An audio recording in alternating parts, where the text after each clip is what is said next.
So hello दोस्तों, कैसे हैं आप लोग। आई होप आप लोग अच्छे होंगे। तो finally guys, trending star Khesari Lal Yadav के कल गाना आया है भाई, आते ही बवाल मचा दिया है। आज हम इस पे रिएक्शन देने वाले हैं और काफ़ी गाना ज़बरदस्त है, ब्लॉकबस्टर है एंड रोमांटिक सीन देखने को मिलने वाला है। तो जल्दी से भाई वीडियो को स्टार्ट कर रहे हैं और आप लोग वीडियो को पूरा देखो और अच्छा लगता है तो भाई लाइक और शेयर दबा करना।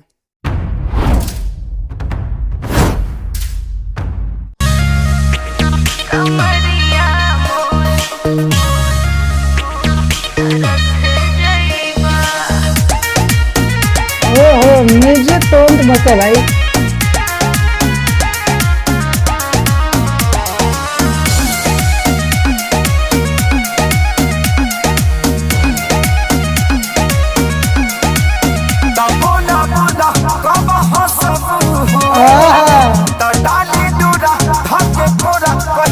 कसमू हो, अरे बोल ना बोलो। कसम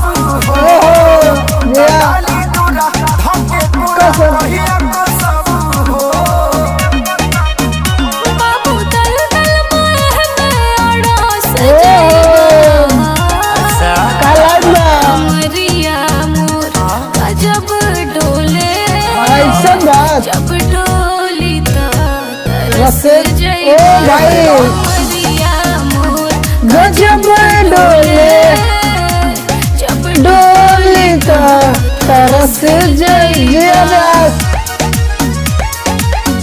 भाई साहब। मतलब वीडियो काफी मस्त है यार, रोमांटिक सीन।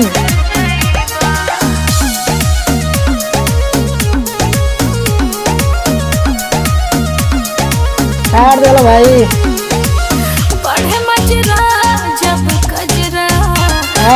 करी रच के ऐसे नया के पीछे डोला खाली रहा बच के अरे बच के आगे हरियर हरियर ओहो लाले जैसे ठोर रे ओ सही हई उठावा लागे ना गोरी तोड़ रे ऐसा बात।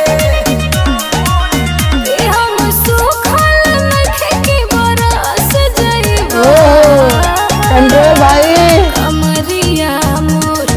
जब डोले जब डोली तो तरस जाइबा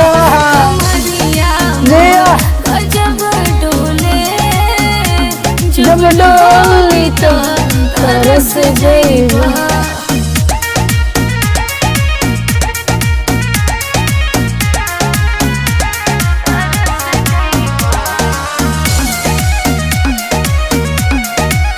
भाई सब बाल सो में यार।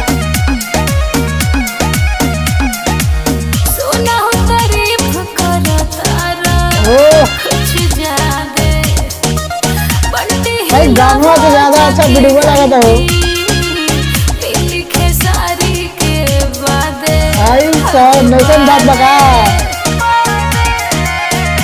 कहे संजय अभिषेक का तू चीज बाड़ू हो आपोए वाला खतरा के बीच बाड़ू हो बीच बाड़ू हो जहिया के खाना से खाइबा ओहो कमरिया मोर जब डोले गया जब डोली तरस जाइबा कमरिया हो।